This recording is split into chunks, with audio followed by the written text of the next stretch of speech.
폭행이나 폭언을 하는 악성 민원인에 시달리는 공무원들이 적지 않습니다.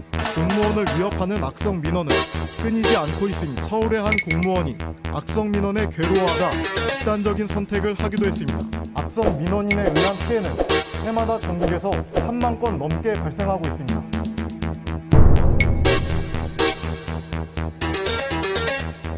여러분들은 혹시 공무원들은 갑질하고 우리 국민들은 항상 손해를 본다는 생각을 하고 있지는 않으신지 모르겠어서요. 오늘 이 자리가 여러분들에게 새로운 신선한 그리고 또 이럴 수가 이런 시간을 가져보려고 합니다. 안녕하세요. 네, 안녕하세요. 안녕하세요. 한 분 한 분 인사하면서 시작하겠습니다. 인사하시죠. 네, 안녕하세요. 천안시 아동보호 팀장 엄태수라고 합니다. 네, 안녕하세요. 5시 노조위원 박민식입니다. 고창에서 왔습니다. 안남주라고 하고요. 안녕하세요. 천안시청 공무원노조위원장 송영신입니다. 안녕하세요. 동구구청 아동보호 팀장 이관수입니다. 네. 이렇게 전국에서 저희가 아주 소중한 분들을 모셨는데요. 제가 보니까 깜짝 놀랐는데, 2021년에는 어떤 60대 남성분이 염산을 뿌려서, 얼굴을 뿌려서 난리가 났다. 또 행정처분에 불만 있는 분이 와서 뺨을 막 2대를 때렸다. 또 민원이 던진 물건에 얼굴에 눈주위가 마저 찢어져서 또 하루에 막 100번도 전화하시는 분이 있다면서요? 저는 충격적이었습니다. 현재 2020년까지 한 4만 6천 정도의 사례가 있다고 하더라고요. 지금부터는 좀 현장에서 겪은 이야기들을 그냥 상관없이 자유토론으로 좀 해주시면 좋겠습니다. 고창에서 거의 한 10년 가까이 네. 괴롭힘을 당한 사례가 있어요. 네. 사업자의 어떤 이익과 반하는 행동을 동조해주지 않으면 이 악감정을 가지고 계속 그 직원을 괴롭히는, 직원 입장에서는 원칙적으로 이게 옳지 않다라고 판단이 되어서 하지 않는 것인데 계속 트집을 잡는 거죠. 그게 어떤 법적인 소송까지도 끌어내서 직원을 괴롭히는 그런 악성 사례가 있다. 이거를 말씀드리고 싶은 겁니다. 네. 민원인분들 주변에 오셔갖고 불료 배당 신고 처리 관련해 불만을 표출하고 팀장한테 욕설과 서류를 집어던지고 사무치기를 발로 차고 안동도 부리고 이런 경우도 허사하고 또 하나는 시에서 이거 안 된다, 법적인 절차가 안 된다 요구를 하니까 그 다음부터는 트집을 잡아서 정보공개 정보를 하루에 몇 번씩 집어넣는 겁니다. 이걸 계속 그 정보공개 정보 답변이 안 되면 왜 안 되는다 계속 전화를 하시고 또 옆에 와서 앉아갖고 2시간이고 3시간이고 자기 답변을 들을 때까지 또 앉아서 계속 영으로 방해하는 겁니다. 이런 민원인들이 지금 지자체는 굉장히 많습니다. 그런 지금 사례가 많습니까? 네, 너무 살기 좋은 동네 사실. 천안의 경우도 지금 한 13개 부서에 민원을 수시로 넣고 그리고 매일 그분은 한 40분 정도 소요되는 거리 차량으로 그런 데를 자전거를 타고 매일같이 출근을 하세요. 시청으로, 구청으로. 이렇게 출근을 하셔서 담당 직원들을 상대로 한 1시간씩 짧게는 30분씩 이렇게 민원 상담을 한다고 하기에는 너무 좀 긴 시간을 그렇게 할애하게 만드는 그런 분이신데 공무원들이 이렇게 괴롭혀야 뭔가를 이렇게 좀 손해를 안 볼 수 있게 그렇게 해준다 이렇게 잘못된 그런 인식 때문에 너무 많은 피해를 공무원들에게 주고 있어요. 복지 관련해서 떼쓰는 민원 이런 건 비일비재하고요. 내가 안 그러면 확 죽어버리겠다. 나 이거 안 해주면 나 그냥 내 이름 써놓고 죽어버리겠다. 신규 때 그런 일을 겪었었거든요. 그러니까 덜컹 하는 거예요. 잠이 안 오는 거예요. 집에 가는데 읍면동에 고질민원이라고 하죠. 그런 분들이 한두 번 우수고객이라고 저희도 돌려서 표현을 하는데 좀 다른 말로 하면 특별히 사랑이 필요한 대상. 진상이라고 쓰면 안 되잖아요. 그래서 분들이 이제 와서 맨날 욕하고 이제 안 됐으면 이제 머리를 당기고 머리를 왜 잡아댄대? 자기 말 안 들어준다고. 그리고 막 이거 이렇게 머뭇잔 이렇게 하면은 이거 던져버리고 먹고 있으면 이렇게 하면 이렇게 제가 이렇게 서 있으면 여기 이제 딱 던지는 거죠. 네. 공포감을 굉장히 조성하는군요. 그렇죠. 네. 그래서 CCTV를 좀 강화했고 그리고 이제 그런 일이 발생을 했을 때는 바로 이제 경찰에 신고를 해서 업무 방해죄로 그런 경우에는 저희가 용서를 안 했어요. 얼마 전에 저희 이 민원처에 불만을 품고 이분이 괴롭고 승용차 뒤에다가 신나 이제 휘발유통을 싣고 뉴스에 났던 거. 뉴스까지 났었죠. 시청 청사 안쪽으로 이제 돌진해서 들어왔죠. 네. 유리창문을 다 깨부수고 시청을 다 폭파시키고 불질러 버리겠다. 그러고 죽겠다. 네, 그 들어왔는데 다행히 이제 초동 수사가 되고 경찰들이 진압을 해갖고 그 상황까지 번지지 않았는데 되게 긴박한 순간이었거든요. 진짜 놀랬겠네요. 경험 있었습니다. 그건 어떻게 됐어요? 뭐 경찰 수사 받고 이제 수사. 아까 말씀드린 그 13개 부서를 이제 민원 쇼핑이라고 하죠. 민원 쇼핑 다니는 그분이 너무 심각하게 하시니까 직소민원실에서 이제 이 부분에 대해서 같이 논의해서 노조와 같이 해결을 좀 했으면 좋겠다. 그래서 저희가 논의를 몇 달째 이제 한 끝에 이대로 그냥 두면 모든 직원들이 다 괴롭힘을 당하고 있으니 그러지 말고 좀 경찰의 도움을 좀 받아보자. 그래서 이제 함께 경찰하고 같이 이제 협의를 한 적이 있었습니다. 그래서 경찰에서는 많은 부분을 알려주시더라고요. 그분이 계속해서 괴롭히거나 욕을 한다면 경찰에 바로 신고를 해라. 네. 신고 건수가 많아지면 그 부분에 대해서 경찰에서는 그분을 바로 현장에서 데려갈 수 있다. 그런 악성 사례들이 생기면 일단은 노조의 협조를 받아서 경찰과 공조를 하게 되면 성과가 좀 나는 거네요. 결과도 날 것 같아요. 네, 혼자서는 하지를 못합니다. 저희도 이제 CCTV를 설치를 하고 응급시에는 이제 배를 눌러서 경찰을 호출할 수 있도록 이런 처치도 하고 그리고 어떤 이런 급박한 상황이 생겼을 때 옆에 있는 직원들이 뭐 녹음을 한다거나 촬영을 한다거나 이런 것들도 좀 협조를 구하고 이런 이제 방법을 좀 풀어간 적도 있고 저희 시 같은 경우에는 이제 청원경찰분은 아니고 지금 외부에 용역을 주신 분들, 지금 무장을 하신 분들이 이제 2분 정도가 계셔갖고 상시적으로 이제 순찰을 하시거든요. 이분들이 포스가 대단하십니다. 그리고 민원이 좀 큰 목소리를 내지만 이분들 옆에 가서 이렇게 서만 계셔도 굉장히 위협감을 느낄 정도로. 그래서 남자분, 여자분 한 분도 이렇게 2분이 계시는데 그런 게 지자체에서 많이 좀 도입이 될 필요가 있는 것 같아요.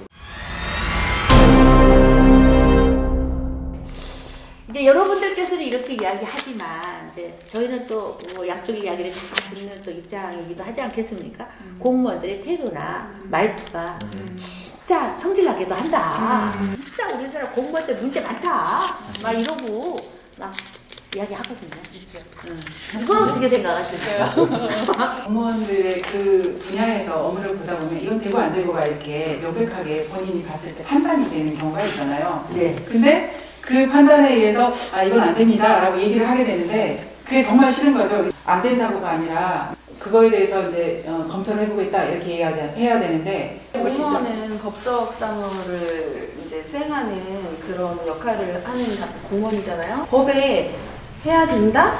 뭐 안 된다 이렇게 딱 명시가 돼 있기 때문에 할 수 없는 거는 이건 할 수 없습니다 이렇게 말씀을 드리는 건데 그 부분을 이제 불만 삼아서 이제 언성이 높아지고 공무원이 뭐 불친절하는 근데 검토해보겠다라는 뜻은 안 되는데 그냥 한 번 더 이제 한 발짝 뒤로 물러서서 그냥 조용히 끝내고 싶다는 그런 뜻이거든요.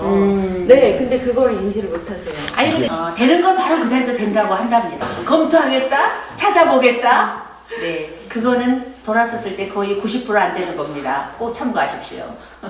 공무원의 태도나 말투가 악성 민원의 빌미를 제공했다고 이렇게 뭐 이런 경우가 있다고 말씀하시는데 저희도 그렇고 보통 지자체마다 친절 교육을 매번 합니다. 그럼 전화를 드렸을 때도 첫 인사가 어떻고 마지 인사가 어떻고 끝 인사가 어떻고 이런 걸 매번 평가를 하고 성과지표를 작성을 하기 때문에 공무원들이 말투나 태도 때문에 악성 민원을 유발했다 이건 말도 안 되는 얘기입니다. 실질적 조사를 거의 다 하고 있습니다. 네. 만약에 이 정보도 제공하지 않고 무조건 안 됩니다. 당신은 안 돼요라고 하면은 민원인 입장에서는 나는 된다고 생각을 하고 왔는데 왜 안 돼? 그 중에서 이제 서로 갈등의 요소가 있으니까 그런 부분은 좀 생각할 필요는 있다고 생각을 합니다. 네, 그렇죠. 많이 모르고 그냥 막연하게 될 거라고 갔는데 그냥 거두절미하고 그냥 안 돼 그러면은 또 좀 그럴 수도 있겠네요. 네. 전화 뭐 통화 중에도 이 직원이 왜 이렇지? 단번에 이걸 뭐 공무원의 갑질로 단정 짓지 마시고 다시 한번 자세히 설명해달라고 말을 하면 소통하면서 좀 해결할 수 있지 않을까 예, 그런 생각을 했습니다. 예.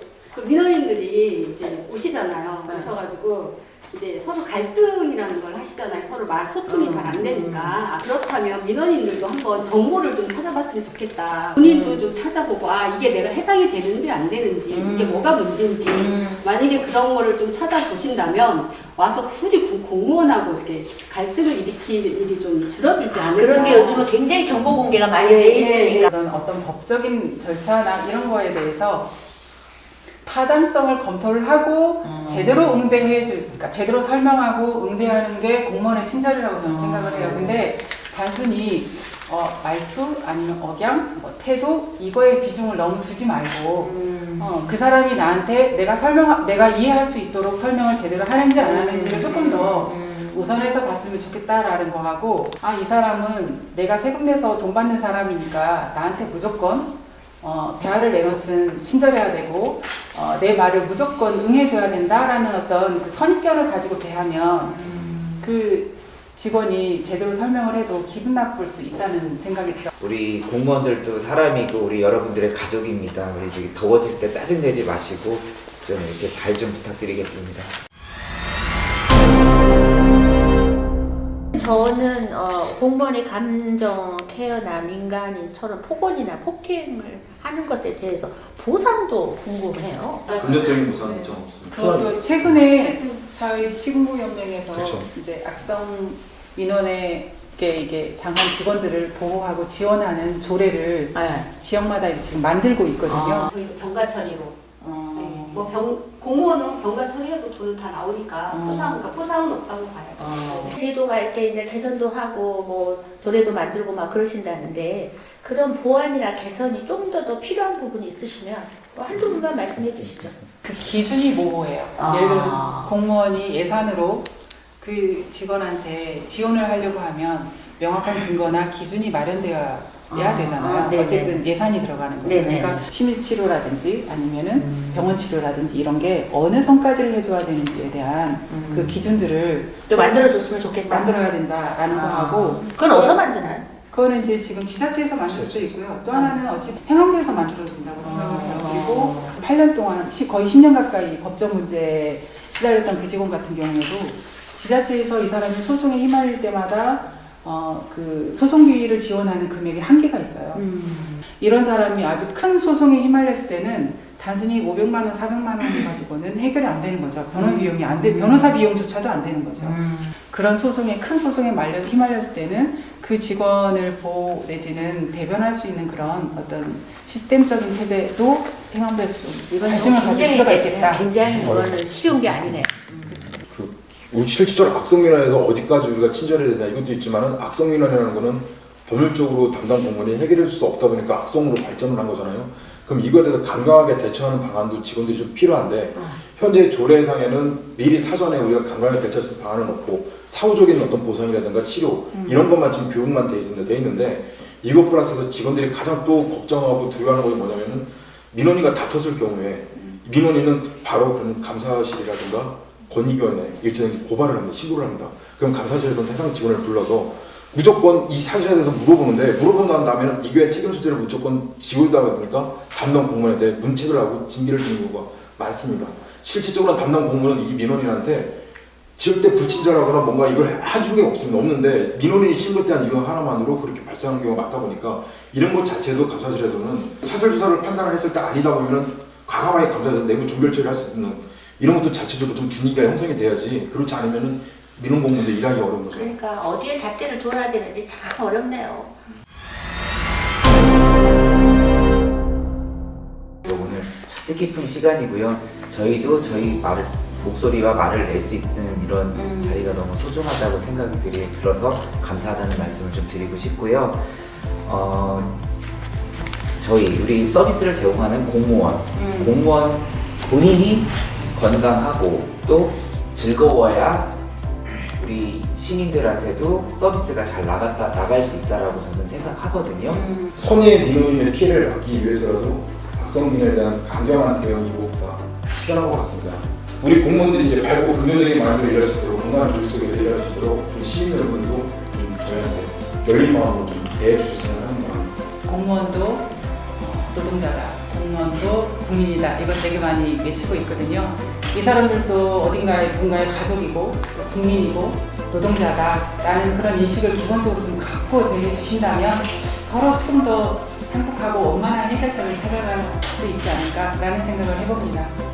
악성 고질 그리고 갑질 민원은 저희 공무원 조직 사회를 위축하게 만드는 그런 일이라고 생각합니다. 그래서 서로 이 국민들과 그리고 공무원들 서로 상호 존중할 수 있도록 그렇게 조직 사회가 나아갈 수 있도록 서로 협조해 주시면 좋을 것 같습니다. 악성 민원은 공무원들의 마음에 상처를 주는 범죄 행위나 다름이 없습니다. 공무원은 그 민원인에게 공감하고 따뜻하게 대해주는 적극적인 긍정적인 태도가 필요하고, 민원인 역시 따뜻한 눈빛으로 구체적으로 본인이 원하는 것을 정확하게 얘기함으로써 서로 갈등을 없애는 그런 관계가 되었으면 좋겠습니다. 네, 여러분 어떻게 보셨습니까? 오늘 이 자리가 또 여러분들이 함께 공직사회와 우리가 더 공존해야 된다라는 생각을 하면서 마무리를 하겠습니다. 수고하셨습니다.